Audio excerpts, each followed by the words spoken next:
Hi everyone, this is Dr. Tarmika, cosmetic dental surgeon. Gaps after scaling or cleaning. రోజు మనం ఆహారం తీసుకున్నప్పుడు ఎంత బ్రష్ చేసినా కానీ ఒక లేయర్ ఆఫ్ ఫుడ్ అనేది టీత్కి అతుక్కుపోయి ఉంటుంది. అది ఏమవుతుందంటే రోజు అలా పేరుకుంటూ గట్టిగా అయ్యి గమ్స్కి ఇంకా టీత్కి ఉన్న గ్యాప్ క్రియేట్ చేస్తుంది. అది క్రియేట్ చేయడం వల్ల గమ్స్ అనేది కిందికి జారిపోవడము లేదా బ్లీడింగ్ అవ్వడం అని జరుగుతుంది.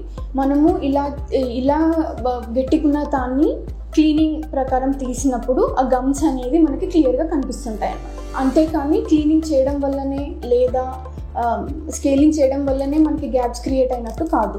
లేదు ఇంకా గ్యాప్స్ ఎక్కువ కొంతమందికి గ్యాప్స్ అనేవి చాలా ఉంటాయి. ఆ ప్లేస్లో కూడా ఫుడ్ ఇరికి అది గట్టిగా అయ్యి ఇలా ఫామ్ అవుతుంది అనమాట. మనం మళ్ళీ దాన్ని స్కేలింగ్తో కానీ క్లీనింగ్ చేస్తే అది గ్యాప్స్ అనేది ఎక్కువ కనిపించడం జరుగుతుంది.